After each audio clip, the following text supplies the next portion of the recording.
Are you tired, frustrated, and feel stuck? Are you a high-performing business professional, entrepreneur, and you are not getting the results you desire, or you hit a ceiling?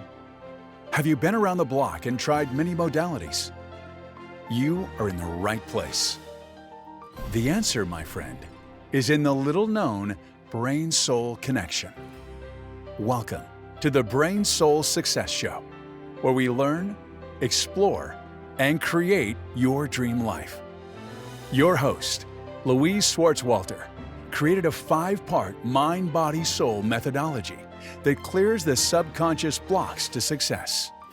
You are a soul with a body, not a body with a soul. The seed of all you need is already within you. From engaging transformational interviews, brain-soul success stories, and secrets shared by health, wellness, and spiritual experts, you will reconnect, revitalize, and transform your powerful life. It's time for you. Welcome back, everyone, to the Brain Soul Success Show. Wow, you are in for another real treat today. We have Dr. Jill Valerius. She is a board-certified family and integrative medicine doctor, trained in conventional medicine, and then went off into functional medicine. And wait till you hear where she lives and what she's doing with her practice. It's really cool. She started her medical career as certified athletic trainer, actually. She's been practicing in Matsu Valley. So Matsu Valley, where in Alaska is that, Jill? So thank you, Louise. It's so great to be here with you. The Matsu Valley is just north of Anchorage, probably Okay. about 45 minutes. So if people look at, Alaska's a really big state and there's a big glob in the middle and then a little arm that goes kind of down if you're looking at the map to the left and one down to the right. Anchorage is kind of right on that lower central part. And that's why we're actually called South Central. Okay. Is the larger area, but I'm just north of Anchorage. You're just north of Anchorage. What's like the population there? Like how many people are there? In Palmer, where I live and practice, there Mhm. are about 6,600 people. So Okay. pretty small. Mhm. But in our in what we call a borough, which is like a county, we've probably, boy, I bet in kind of our service area, probably 140,000, 130,000. Okay. A lot Okay. of people in the area, and kind of our county size, boy, like it's bigger than Rhode Island. Like like if you Mhm. got hurt, you could be a 6-hour ambulance right away from a hospital. Like it's that big. It's that big. Wow. Super, Okay. super vast, and kind of roads around the periphery. Okay. Okay. Wow. Thank you for that description. Because I mean, I can't even picture it, and I'm like, I wanted our audience to understand. Hey, you know what? You're not rural. You're right outside of Anchorage, but it's Right. still not populated like it would be a big city here in the States, right?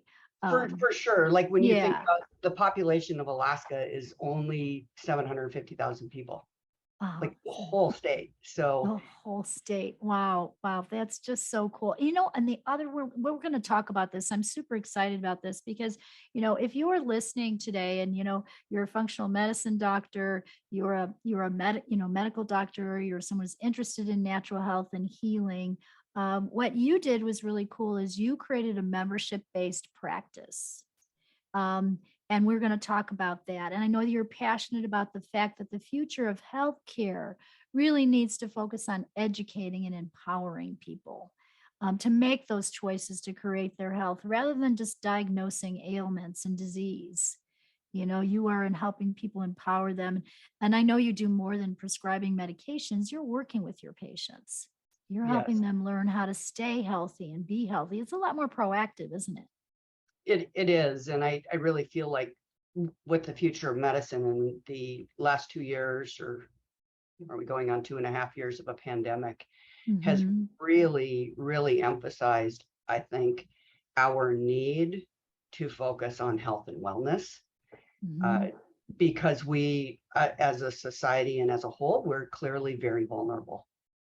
We're Yes. very, very vulnerable. And I think a lot of that Mhm. has to do with uh, really poor nutrition, certainly in the United States, poor food options. You know, Mhm. we're subsidizing not great crops and we want to mass produce. And I think we're learning the downsides of, a calorie dense but nutritionally deficient diet.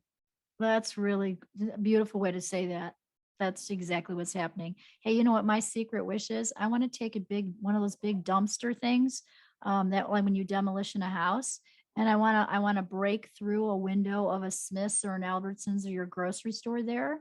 Actually break the window, like actually do like this is a little radical, and break through and take all the box foods and start throwing them in this dumpster and make a point that that's not really food. It's not nutritionally valuable, Right. and then have all my clients bail me out of jail. Uh, so when you say, nutritionally, yeah, we have to start growing our own food. And, I know that you like to cook too, and reading, you like to read and do outdoor activities when you're not in the office. So we will talk about and learn a little bit about you too. But what even motivated you to go into family medicine in the first place? So when I was pretty little, my mom reminds me of the story, but I had seen somebody that must have had some sort of a disability. And it was then that I was like, I want to be a doctor and I'm going to help people. Mhm. And so even as early as my second grade teacher was a neighbor to one of my grandmothers. And before both of them passed away, which has now been years ago, my second grade teacher asked my grandma if I was a doctor yet. And at that time, I was in medical school. Oh, that's such a great story. Oh, that's So, awesome. yeah. Yeah. And then, family medicine, fortunately, when I was growing up, my mom went back to school and became a medical assistant and then an LPN and then an RN. And she ended up in a family medicine residency clinic in St. Paul, Minnesota. And Ah. so as a kid, on breaks, I would get to go into St. Paul, like with my best friend, and we'd get to go shopping all day. But, I was running around and in and out of this residency clinic as a home base. And two of the docs going through for much of the time when my mom was there uh, became my family physicians. And Oh, wonderful. so then she worked for them. And then I just had this life. I've had a lifelong relationship with those, really my first mentors. And so I'm pretty certain that shaped how I ended up back in family medicine. Mhm. That Yeah. Yeah, that's wonderful. You had such great role models then, and then support too, absolutely, to follow your dream and follow your heart. Yeah. absolutely. That's really wonderful. I know that, you also were conventional medicine for a while. You practiced that and then you switched over to more functional medicine. What even motivated you to get involved in functional and more integrative type of medicine? So I was exposed to a couple more mentors. Okay. One in probably my second or third year of medical school that was uh, a resident at the time in Duluth, Minnesota, where I was in medical school. And she was practicing kind of integrative medicine, and that was that was a little bit of a newer term. Certainly in Minnesota, it was a newer term, Uh-huh. and that was mid 90s. And so I ended up buying a book. And so I always had this integrative medicine book that I would read once in a while. And then in residency, I got the opportunity to go up and work with this practitioner who is a friend and a mentor to this day, and another further up the North Shore in Minnesota. And so I got exposed to that again. And so Okay. as I was on my path, and I would say I was probably 7 or 8 years into my career at the time, and I just really was becoming disenchanted with medicine, Oh, like okay. really, really disenchanted. I could tell, like, I wasn't helping anybody. People would Mhm. come in, you had to have a quick visit. You basically was writing prescriptions. And so I wasn't, number one, I didn't feel like I had all the tools I needed. Mhm. And number two, if I had all the tools, I didn't, I didn't have time to do anything with them. And Oh, so, that's a good point. Yeah. yeah, so, and that has led to changes down the road. But so I really had hit a point where I kept functional medicine came back into my head. Mhm. Finally, the timing was just right. And so I went in a matter of probably 2.5 years. I went through all the functional medicine training and got certified through the Institute for Functional Medicine. I studied all the integrative medicine stuff. I got board certified in integrative medicine, all Mhm. at that same time. And I half joke, half serious was like, had I not made that transition, I was really honestly looking at like Barnett's bicycle school down in Oregon. And I was like going to become a wheel builder. Like I just, I You joke, were but I it kind of, sounds like you were frustrated. You were really frustrated. It was yeah, a turning point for you. huge turning point for me. Yeah. So Yeah. and that has, that was empowering for me as a physician, Mhm. because physicians through training aren't necessarily empowered. Oh, good point. Yeah. We're just funneled. I mean, you've been through that sort of schooling too. Like you're drinking from a fire hose, so you're just trying to absorb and remember and all of those things, but Mhm. you're we're not always empowered. And I think a lot of it by function of how busy you are and all these different criteria and insurance-based things. You only have so much time and all that. Like that's not empowering to think and ask questions. Right, right. So I love again what you're doing, being able to work with people and empower them. I Mm-hmm. know you say that that's what's kind of missing in the and it sounds like it's not just missing with doctors being trained and empowered, but also that doctor patient relationship that you, after you're out of school and doing your practice, that you don't really have time to do. Right. Yeah. Yeah. Well, that challenge that you had, I want to ask about your challenges in your life. The Yeah. challenge and that turning point about, when you went into functional medicine and Mm-hmm. started really feeling and just absorbing all of that. It sounds like that was a turning point. Any other places in your life where you've had a challenge that's really kind of affected your brain power or changed the direction of your life that you can share with us? Yeah, I would say a few years into my functional medicine training, I was in a practice that I'd helped start here in Alaska, and the practice was really growing, and it clear to me that the way I wanted to practice and the way that I Mhm. was seeing medicine was not in alignment with where I was. Okay. And Uh-huh. so it was a prolonged period of discovery till eventually, um, and a whole bunch of things happened at once. I think I was feeling a lot of stress at that time. I mean, I certainly was feeling a lot of stress at that time because it's hard to leave a practice. It's, all the things. I had Mhm. also, during that time, been diagnosed with an early stage breast cancer. Oh, okay. So I was working through that, um, Mhm. and all the while planning to leave this practice, like putting all of the pieces in place. So I don't ever do, one thing at a time. Like seems like I Yeah. do two or three. Uh-huh. So so as I navigated that path, um, I also really put into place setting up my own practice in Palmer, where I live and practice now. And so, yeah, it was just another big turning point. And Mhm. there's all kinds of ideas about when you have significant health events, like what Yes. plays into that, how much is stress, or how, all of these different things. So, it was, I look back at that. I think I've had other more stressful times.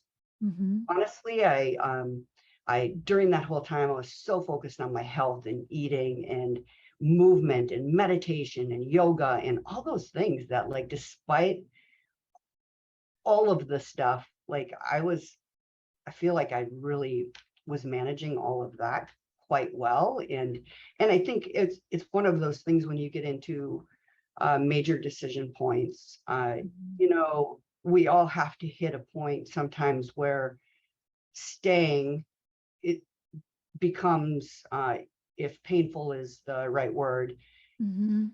it is more painful than change, and Oh, change, yeah. change is difficult. Sure, and you did it though. You did it. Yeah, And you're right. We could talk about the fact that, oftentimes a physical body issue, I see this a lot, comes from, stress. I've done biofeedback for years, so I'm working on stress all the time. And so it's the stress in our life, whether it's a physical stress, breast cancer, mental, emotional stress. Hey, I'm not, this practice isn't right for me anymore. It's not in alignment with my purpose, what I want to do. So you kind of had it all. And I see that happen a lot for people where it happens all at the same time. And you're transforming your life, you're changing. right. How did it affect you spiritually at that time? I think actually, when I think about that, that was probably another period of spiritual growth.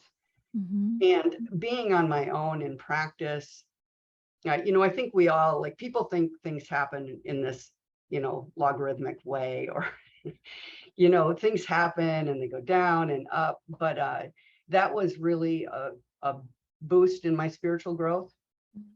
And I think really meditation was really, like yoga and meditation played a really big role for me. And at other times, um, I can think of in the last few years, a movement like Qigong, Nice. really Hmm. interesting in how that propels. And so I think, I would say in the last 8 years that I've been on my own, I've also had significant spiritual growth and interest Beautiful. in different things. And I think that's also part of time, having time. And when you can be more heart focused and make that connection with your patients, that naturally becomes part of it. Yes. Yes. So you can see at least what I feel you're saying here is you can see your growth. And as you grew, your practice grew, Yeah. and you were able to help people in a different way. Yeah. Yeah. From a more heart-based medicine place and not a mind Right. medicine place. Right. And that still happens today, like, Mhm. I learn every day. I learn Mhm. something every day, Yes. whether it's a patient care day or a non-patient care day. Like, I hope everyone learns something every day. Um, but I'm always amazed and honored at what I learned in the exchange with people. Like, Yes, that's why I oh, love doing these podcasts, honestly, Jill, because the interaction and the conversation, I feel like we learn from that, from the connection with people. And we certainly lost connection during COVID. right. It didn't feel the same. And we're still navigating this, whatever this new world is, and recreating ourselves, all of us, on a different level, I think. Right. No, we're going to be navigating for a while. And that's Yeah. okay. Yeah, it's Navigation kind of and fun. I mean, change are it's constant. fun. Yep. Yeah, change is good. You have such a beautiful attitude and a beautiful spirit, about learning and growth. I can just imagine. I mean, I would love for you to be my doctor. Can you do you do telehealth? Like, do you talk to I people? do a little bit, but I'm trying to, as an MD, there's so many regulations around crossing state lines and all of Oh, those things. And uh-huh. so, uh, it's one thing that I think about all the time. And so I don't, I think in the future I will be Mhm. doing more of that, but I'm so committed to my practice right now too, that um, I've committed to a size and a structure that I want Okay. to I wouldn't want to let patients down, and I don't want them to feel that I'm, now getting too big again to focus. To focus on that. Yeah. That's beautiful. Yeah. And that makes sense to me. And I know that you have a different sort of practice in that you use a membership. Describe Yeah. that a little bit. How Yeah. does that work? So back in 2019, in 2018, I was thinking about it, but I started a membership practice. I was a traditional fee for service. So you come in and I, bill insurance or pay cash or whatever for each visit. I developed a membership that is a hybrid. And so I still take insurance, but I Mhm. also see some people on what you'd call a direct pay. Okay. And Mhm. and of course I was told, like, that's not how you're supposed to do it. And I just got to do what feels right for me. So that has worked really well. So each of my patients, they pay a membership fee, Mhm. and my practice is limited to about 275 adults. Okay. And with that are children as well. So I probably have more than 100 children in the practice as well. And Okay. so as a parent that signs up for I see their children as part of their membership. Nice. You get to see And the so families. Yeah. there's a different structure. There's a different fee structure if I still am billing your insurance in addition, versus if you're just paying me directly. Yeah, and I think it works out really nicely for both of us. My patients know who they're going to see. They have Mhm. access to me, and I have time to spend with people. Like I can do a very quick visit if you need something quickly, but generally I'm for a well visit probably an hour and 15 minutes. Okay. So You're spending and time. Yeah, yeah, that's beautiful. yeah, and most of my follow-ups are 30 to 45 minutes. Mhm. And so that yeah, this structure allows me to focus on a smaller group of people versus before I went into this, I had 2,500 patients. And it's really hard for me to remember who people are, Mhm. to juggle all of those things. So I feel like I can deliver a better quality of care, and more comprehensive quality of care when I'm focused on a smaller group of people. A smaller group of people, and you get to Yeah, know the families, right. I kind of shifted, so I'm a naturopath. I had a brick and mortar business, and I moved home and I went online, and now I'm coaching and doing more of that and teaching Mhm. my system. But you know what? I still have connection to my local people here. I still see some local people, and I just talked to somebody who I like work with their family and their dog. I mean, I did, and Right. I love that. I just love that. I love the connection, the connection. And if I could clone myself, I would see even more people or stay connected. I mean, I telepathic. I think I have telepathic communication where I think of somebody in the shower. Do you do this? I And you're like, totally do. and I'm like, oh, I want to talk to them right now. And I thought, okay, well, the only thing I can do is quickly send a text and go, hey, I'm thinking of you, you know?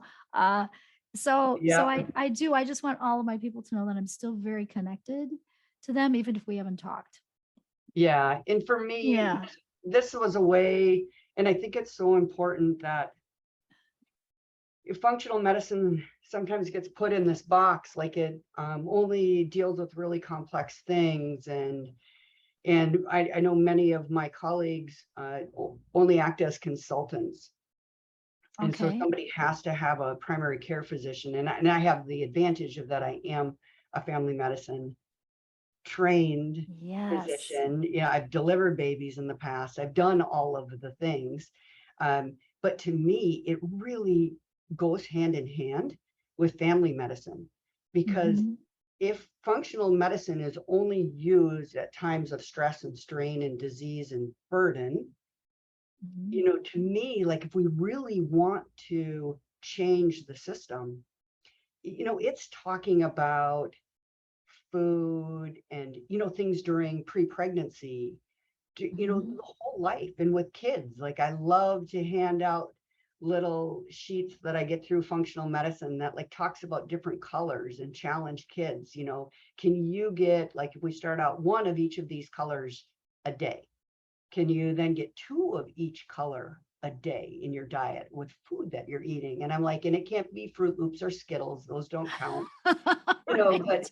Uh, it really, it's so much. And I, especially now, like I really, really get to focus on prevention, certainly like with diabetes, those kind of things, like mhm, reversal. We know with type 2 diabetes, with mhm. lifestyle change and diet and all of that thing, like we can change those.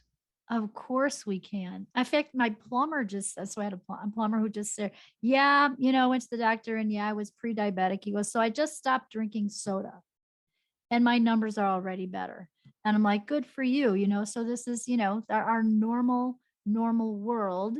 You and I tend to hang with the people who are functional medicine, who are working on their health, Right. but we want to help, we want to help those other people, we want to help everybody see that they can make some lifestyle changes Absolutely. and change it up. Yeah. And Yeah. And get themselves healthy.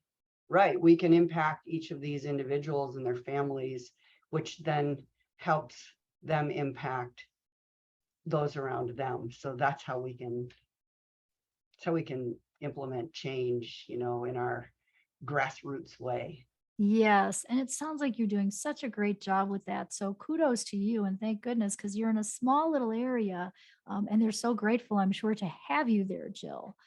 All of your people that get to work with you. When you're not working, what does Jill like to do in her off work time, free time? In my free time, I like to I have lots of bicycles, so I ride bicycles. So Okay.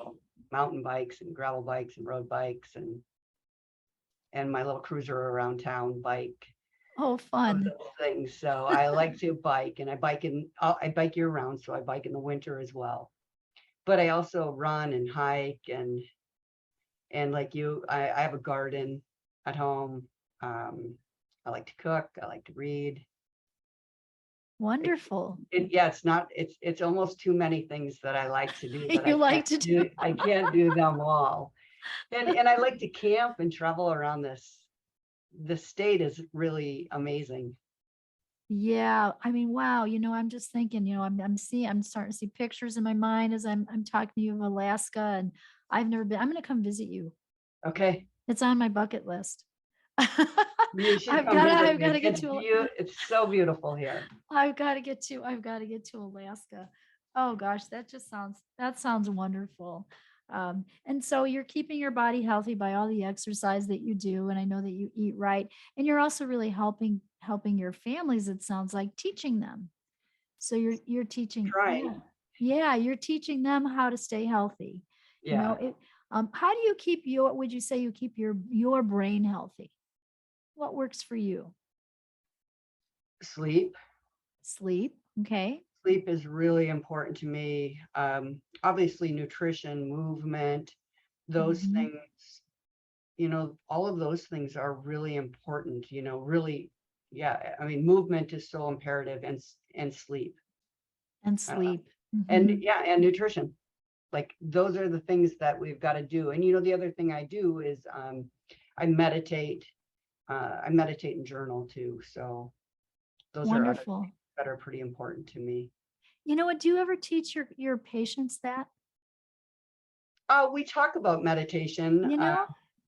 I do, and it's interesting because some people either meditate and we talk about movement and just being present. But Mhm. I should have brought them in my office. I have a little tone therapy system that one of my psychiatrist colleagues introduced me to, and it's called NOW Tone Therapy System. Uh-huh. It's really neat.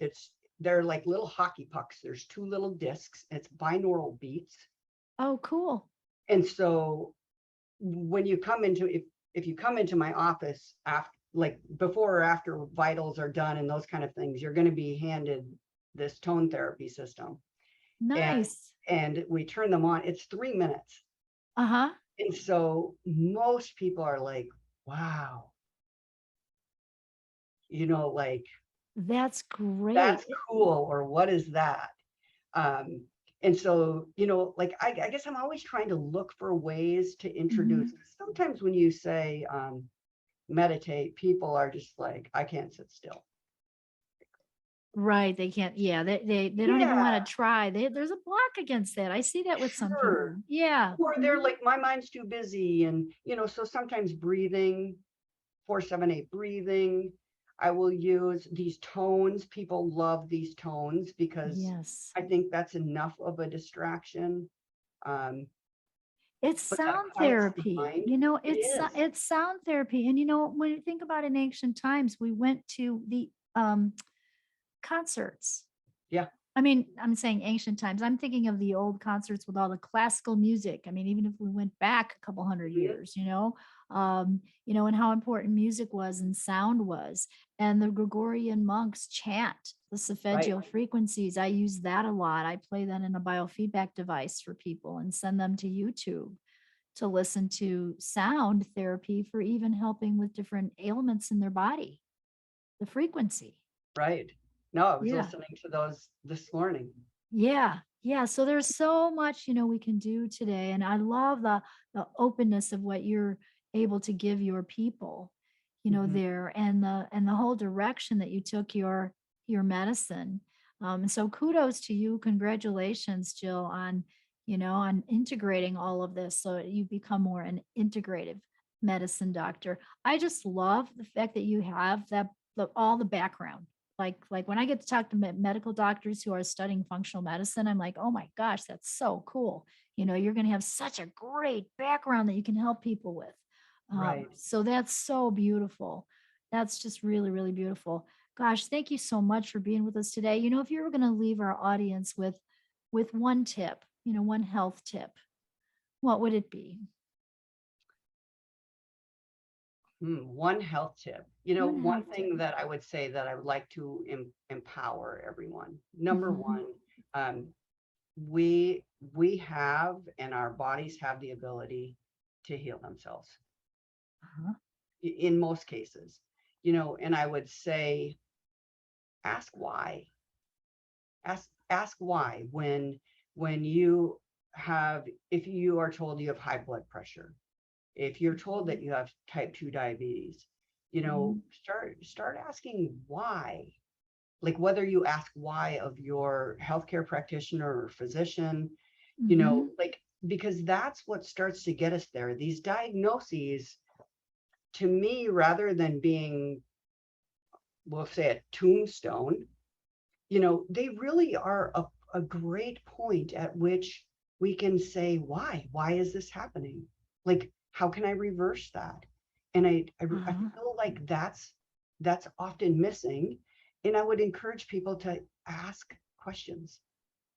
I Mhm. so often uh, get feedback sometimes that people like, oh, they're too busy for me to ask a question. And I'm like, no, no, no, no. Like, if somebody's too busy, maybe you should find a different person to talk to. Because if you Mhm. can't ask questions when it comes to you, your family member or child, or a parent's health, you, what's the system for? Like, of course, of course. And I'm thinking about how kids ask why. Right. That's their biggest question. And I can tell as you're saying that, what I love about you, Jill, is when you're saying this from your heart, you're saying, like, ask why. So Yes. the why isn't about the head. The why is like, let's get some internal answers here. Ask your doctor, but ask yourself, Right. you know, and your body knows. It It will tell does. you. It will tell you. And your soul knows. And your soul needs movement. So you're biking, you're hiking, the movements you do, your soul needs that to grow. And you clearly have grown your soul through the challenges that you went through in your life. Yeah, and overcame.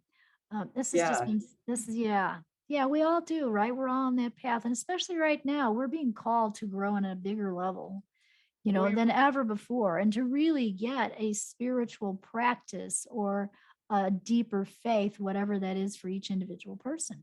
Right. Yeah, I would just say too, like if you go through challenges and when you go through challenges, Hmm.